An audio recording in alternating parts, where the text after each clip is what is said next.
Like you're a sinner, you're a heretic if you don't do this thing that everyone wants you to do. Yeah. That's really scary. And like we're going down a path where medical coercion could be on the rise again, when I really think we should be going the opposite direction.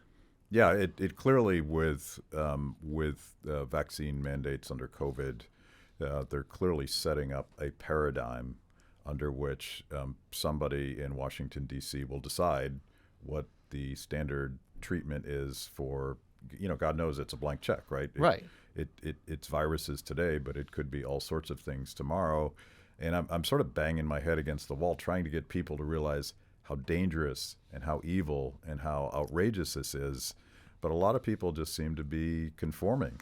It all stems from collectivist thinking. It's all about what's good for the society, what's good for the group, not what's good for the individual. And they are able to rationalize it by saying, well, we need you to do this to protect everybody else, even though the science doesn't really back that up at all. That's how they're selling it to people. And that's how they can say you're a bad person if you don't do it, because you're not looking out for your neighbors, you're not looking out for your coworkers. And we never used to do that. That's a new idea. We used to think that your health is your business. And now we're, making your health everybody's business, which is really bad. Yeah.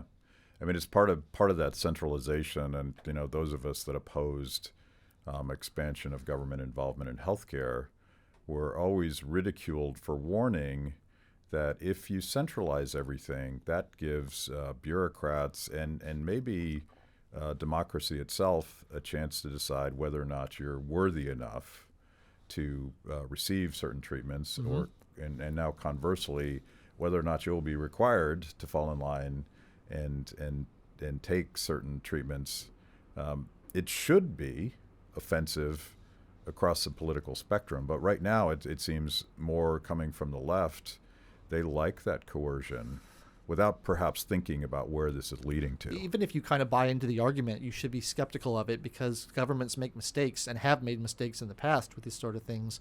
Like I always think of this is not well known, but this whole, when radium was discovered, it was considered this kind of novelty glow in the dark, substance that you could use to give people energy and pep. It's like, it's got energy in it. You better take it. It'll give you good energy.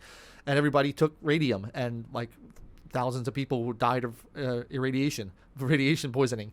Really bad. And then you had things like thalidomide, where all these pregnant mothers were given this drug that gave them horrible birth defects. And, when the government mandates that for everybody across the board, it's a chance that they're wrong. And if they're wrong, it's wrong for everybody. And you have these massive casualties coming along with it. Whereas if you let everybody make their own decision, some people are going to do it, some people aren't. You kind of mitigate the risk. You spread the risk out among lots of different people. And some people will have bad consequences and some people won't.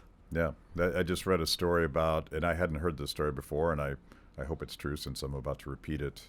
You'll get flagged with misinformation on Facebook if you're not careful. So George Washington ultimately died. He was sick, and the standard treatment at the time was to bloodlet him. Yeah. And they bled him to death. I don't know if you've ever heard that story. Yeah, if it's true, there's a lot of stories about mercury as well, because Yeah. mercury used to be this kind of panacea that they would prescribe for everything, and they would inject mercury into your eyes and things like that. Really horrible stuff, and then you Yeah. die from mercury poisoning because that's what happens. So yeah, like the medical science has gotten it wrong before, and this idea we should just shut up and listen to the experts and trust them.